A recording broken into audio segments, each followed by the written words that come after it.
নমস্কার, আমি সুস্মিতা আবারও চলে এসেছি নতুন একটি ভ্লগ নিয়ে। আমার নতুন ভ্লগে আপনাদের জানাই অনেক অনেক স্বাগত। আর আজ যেদিনের ভ্লগটি শেয়ার করতে চলেছি সেদিন দিনটি ছিল নববর্ষ।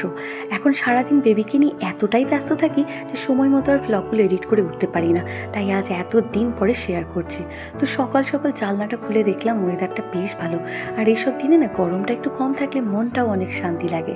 তো ভাবলাম সব কিছু যখন করতেই হবে তখন আর বসে থেকে লাভ নেই, তো প্রথমেই ওকে স্নানটা করিয়ে দিই। তো স্নানের আগে যথারীতি সব জিনিসপত্র আমি রেডি করে নিয়েছি যাতে করে ওকে ভিজে কাপড়ে বেশিক্ষণ থাকতে না হয়। আর আজ নিয়েছি এই যে নববর্ষের জন্য একটা নতুন জামা, এই জামাটা ওকে ওর কাকাই দিয়েছে। নববর্ষ উপলক্ষে বেশ অনেকগুলোই জামাও পেয়েছে, তবে সবকটা তো আর পরাতে পারবো না আজ। তবে ভেবেছি যে কটা অনুষ্ঠানে যাব প্রত্যেকটাতে ওকে পারলে নতুন নতুন জামা পরিয়ে নিয়ে যাব। আর এখন তো ওদের বাড়ন্ত শরীর, যদি রেখে দিই প্রত্যেকটা জামাই ছোট হয়ে যায়, সেগুলো আর পরে পরতে পারে না। যেসব জামা নতুন নতুন পেয়েছিল সেগুলো অনেক কটা জামাই না তখন আর একসাথে পরাতে পারিনি, আর অনেক কটা জামাই ছোট হয়ে গিয়েছে যেগুলো আরও পরতেই পারিনি। তাই ভেবেছি কোনো জামা কাপড়ই আর রেখে দেবো না, সবকটাই পরিয়ে ফেলবো। এই যে সময় মতো আমি ওকে তেল মাখিয়ে স্নানও করিয়ে দিয়েছি। আর আগে দেখতাম স্নানের পরেও না একদমই ক্রিম মাখতে চাইতো না, মানে সেই সময়টা বেশ কান্নাকাটি করতো। তবে এখন কিন্তু ক্রিম মাখার সময় চুপচাপ শুয়ে থাকে, সেই সময়টা ও বেশ এনজয় করে আমার মনে হয়। দেখছি যত বড় হচ্ছে ওর স্বভাবগুলো সব আস্তে আস্তে বদলে যাচ্ছে। যেই স্বভাবটা এখনও রয়ে গেছে সেটা হলো মাথা মোছার সময় বেশ কান্নাকাটি করে। ইদানিং তো দেখছি মাথা আঁচড়ানোর সময় একটু বিরক্ত করছে। আর এই কাজলের টিপটা না আমি এখনও ওকে ঠিকঠাক পড়াতে পারি না, মানে ওই সময়টাও এত বিরক্ত করে, এত নড়াচড়া করে, কখনো আর সমানভাবে পড়াতে পারি না। তাই মাঝে মাঝে ছোট্ট একটুখানি পড়িয়ে দিই। আর এই সমস্ত কাজের মধ্যে সবচাইতে আনন্দ পায় যখন এই ওষুধটা ওকে খাওয়াই, মানে যতই কান্নাকাটি করুক ওষুধটা ওকে দেখালেই ও চুপ হয়ে যায়। আর এই যে এখন সবার শেষে ওকে পরিয়ে দিলাম এই সুন্দর জামাটা, তো ওকে এখন রেডি করে দিয়েছি। আর আমি খুব তাড়াতাড়ি স্নান করে নেব, আর আজকে না আমার অনেক জায়গায় যাওয়ার আছে। চলো এই ভ্লগটাতেই তাহলে আস্তে আস্তে শেয়ার করবো যে আজ আমার কি কি ইভেন্ট রয়েছে। তো আজ বছরের প্রথম দিন, মঙ্গলবার মা করেছে মঙ্গলচণ্ডীর পুজো। আর আমার যেহেতু ছোট বেবি আছে আমি আর পুজোর উপোস থাকতে পারিনি, ভাবলাম বছরের প্রথম দিনটা ঠাকুরকে প্রণাম করেই শুরু করি। তাই স্নান সেরে চলে এসেছি ঠাকুর ঘরে, আর সব দেবতার পায়ে একটু করে ফুল দেবো, আর আমার মহাদেবের মাথায় একটু জল ঢেলে তবেই আজকের দিনটা শুরু করব। মনে খুবই ইচ্ছে ছিল যে বছরের প্রথম দিনটা যদি কোনো মন্দিরে গিয়ে পুজো দিতে পারতাম ভীষণই ভালো হতো, কিন্তু না, ওকে নিয়ে আর সেসব কিছু আমার পক্ষে সম্ভব হয়ে ওঠে না। মন্দিরে গেলে না একটা অদ্ভুত শান্তি পাওয়া যায়, জানি না আবার কবে ওকে নিয়ে যেতে পারবো। তবে আজ অনেক জায়গায় যাওয়ার আছে বলেছি, তো এই যে এখন আবার ওকে রেডি করিয়ে দিচ্ছি। আমি তো রেডি হয়ে নিয়েছি, আর এই যে আবার একটা ওকে সুন্দর নতুন জামা পরিয়ে দিলাম। তবে গরমের দিনে না বাচ্চাদের নতুন জামা পরানোটা একটু কষ্টকর, মানে ওরা না এটাতে কমফোর্ট ফিল করে না। তো এই যে আমরা চারজন রেডি হয়ে গিয়েছি, আমি, মা, বুনু আর আমার ছোট্ট পুচকু সোনা। বোন হয়তো আমাদের সাথে যাবে না, ওর আরও অনেক জায়গায় যাওয়ার আছে, তাই ও স্কুটিতে বেরিয়ে গেছে। আর আমরা এখন টোটো করে চলে এসেছি। আর সেই প্রথমে আমিও প্রণাম করে নিই আর তোমাদেরও দর্শন করিয়ে দিই আজকের ঠাকুরকে। আমরা আসার আগেই অলরেডি এখানে খাওয়া দাওয়া শুরু হয়ে গিয়েছে, আমাদের পুজোতে কিন্তু অনেকটা দেরি হয়ে গিয়েছে। আর কোথায় এসেছি সেটাই বলা হয়নি। আমার আন্টির হোম ডেলিভারিতে পুজো নববর্ষ উপলক্ষে, মানে ওই হালখাতা মতো, তো সেখানেই আমাদের দিনের বেলা নিমন্ত্রণ আছে খাওয়া দাওয়ার, আর রাতের বেলা এখানে একটু অনুষ্ঠানের মতো হয়, তো সেটাও আমি পরে দেখিয়ে দেবো।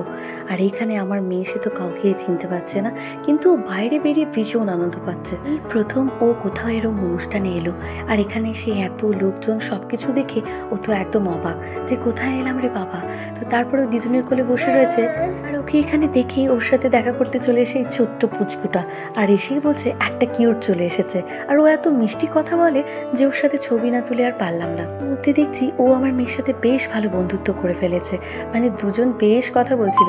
আমার মেয়ে তো কথা বলতে পারে না, কিন্তু ওর কথাতে বেশ ভালো রেসপন্স করছিল। আর এখন আমি ভাবলাম এই সুযোগে আমি একটু খেয়ে নিই।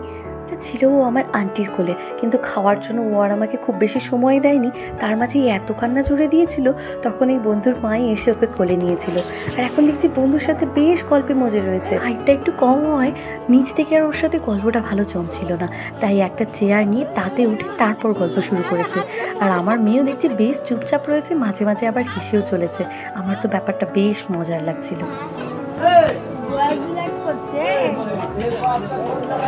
এবার ও শুধু তোমাকে দেখছে। ছিল আমার বাড়ির সব কাকিমণি, জেঠিমণি, মা, পিসি সবাই।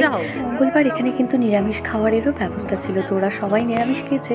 নিরামিষ খাইনি, খেয়েছি পাঁপড় ভাজা, ভাত, মাছের মাথা দিয়ে মুগের ডাল, এঁচুড়, চিংড়ি, কাতলা মাছ, মাটন, আমের চাটনি, তার সাথে রসগোল্লা। শেষে কিছুটা টাইম বসেছিলাম, খুব বেশি সময় আর এখানে বসতে পারবো না, কারণ বলেছি আরও অনেক জায়গায় যাওয়ার আছে।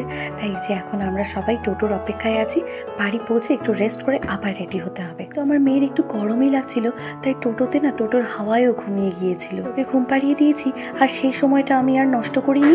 আমি তাড়াতাড়ি করে ওর সব জামা কাপড়গুলো রেডি করে ফেলেছি, যে এরপর কোনটা কোনটা পরবে। মানে ও উঠে গেলেই ওকে নিয়ে ব্যস্ত হয়ে যেতে হয়, আর সেই সময়গুলো আর পাওয়া যায় না। ঘুম এত পাতলা, এত কম সময় ধরে ও ঘুমোয় যে আমি আর কাজগুলো কমপ্লিট করে উঠতে পারি না। ভেবেছিলাম যে ও ঘুম থেকে ওঠার আগে আমি একটু রেডি হয়ে নেব, তাহলে হয়তো একটু সময় বেঁচে যাবে আমার, কিন্তু সেটা আর আমি সময় পাইনি। তার মাঝেই উঠে গিয়েছে, তাই ভাবলাম ওকে কোলে নিয়ে এইভাবেই রেডি হই। কেন সেটাই তো বলা হয়নি। রেডি হয়ে যাবো, আমাদের বাড়ির সামনেই বসে বহু পুরনো পয়লা বৈশাখের মেলা। প্রেগনেন্সির কারণে আমি এই মেলায় আসতে পারিনি, আর তখন বাড়িতে থেকে মনটা এত খারাপ লাগছিল। মানে ছোটোবেলা থেকেই না এই মেলা দেখি বড় হয়েছি। পয়লা বৈশাখের দিন মানে আমাদের এই মেলা। সেই যখন ছোট ছিলাম সারা দিন এই মেলাতে ঘুরে বেড়াতাম। সকাল 10টা থেকে যখন সবে দোকান বসতে শুরু করতো, তখন থেকেই পছন্দ করতাম যে কি কি জিনিস কিনবো। গিয়েছি, আমারও বেবি হয়ে গিয়েছে, কিন্তু সেই আনন্দটা একটুও কমেনি। মনে হয় কখন মেলাতে যাব। সেই রান্নাবাটিগুলো দেখলে আজও চোখের সামনে সেই পুরোনো দিনের স্মৃতিগুলো ভেসে ওঠে। তো যাই হোক, আমিও রেডি হয়ে নিয়েছি, আর আমার ছোট্ট সোনাকেও রেডি করে নিয়েছি। আর এটা ওর একটা নতুন জামা, তবে এটা পরতে না ও বেশ কান্নাকাটি করেছে। তো আমি আমাদের বাড়ির সামনে মানে কয়েক পা হাঁটলেই মেলাতে পৌঁছে গিয়েছি। আর আমাদের যে পুরনো বাড়ি আছে তার প্রায় উঠোনের মধ্যেই এই মেলা। আর এই যে হলো মা কালী উপলক্ষে এখানে মেলা বসে। তো মেলাটা আমি কতটা ঘুরিয়ে দেখাতে পারবো জানি না, কারণ আমার ছোট্ট বেবি, ওকে নিয়ে আর ভিড়ের মধ্যে ঢুকতে চাইছি না। আর তাছাড়াও একটু গরমও রয়েছে। তবে সামনে এই যে এইসব মাটির দোকান বসেছে, এগুলো দেখতে যে আমার এত ভালো লাগে কি বলবো। এখন প্রায় এইসব দোকানগুলো উঠেই যাচ্ছে। আর এই যে রান্নাবাটির সেট, ছোটোবেলায় যে এগুলো কত কিনেছি সে আর কি বলবো। কয়েকটা রান্নাবাটি কিনে নিই, কিন্তু এখন আর আমার খেলার বয়স চলে গিয়েছে। আর একটু বড় হোক, আমার মেয়েকেই কিনে দেবো। আর এই যে এখন মেলার সামনে আর আমাদের বাড়িতে উঠোনে রয়েছি। আমার সেই ছোট্ট বোন, অনেক দিন পর কোনো ভ্লগে ওর সাথে দেখা হলো। 2 দিন হলো আমার মেয়ে না এখনও কাউকে সেভাবে চিনি ওঠেনি, তাই কারো কাছে রেখে যে ওকে মেলাতে ঘুরতে আসবো সেটার উপায় নেই। তবে দেখছি ও আমার ভাইয়ের কাছে বেশ ভালো রয়েছে, এই সুযোগে ভালো আমরা একটু মেলা থেকে ঘুরে আসি।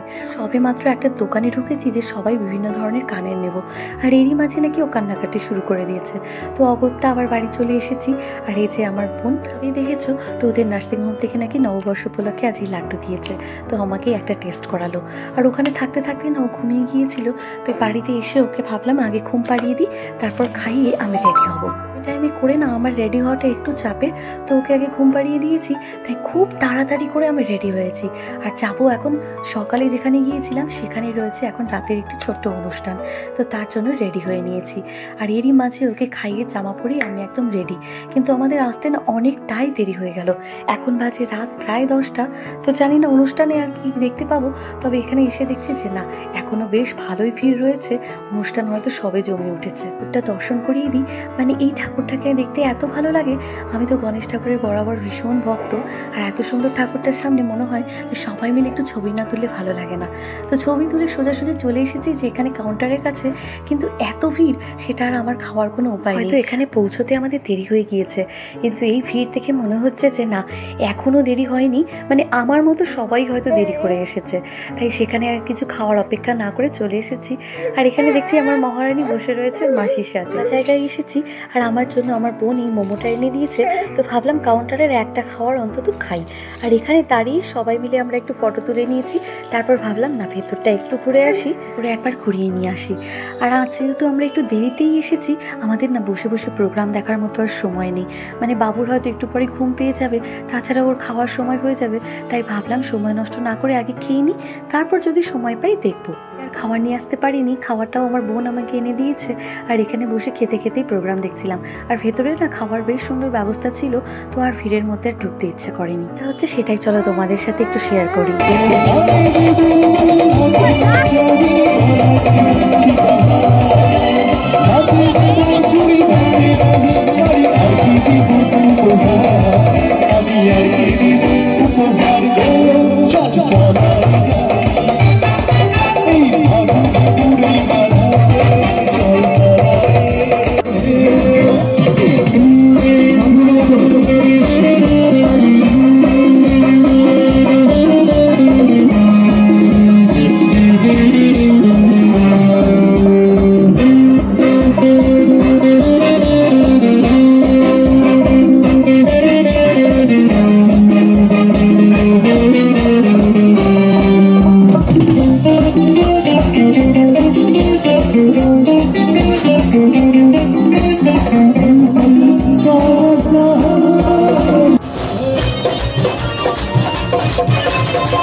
প্রোগ্রাম চলছে, কিন্তু আমাদের হাতে তো আর সময় নেই, মানে ওর ঘুমো পেয়ে গিয়েছে, খাওয়ার সময় হয়ে গিয়েছে, তাই এবার আমরা বাড়ি যাই। তুমি সবাইকে টাটা বলে দাও।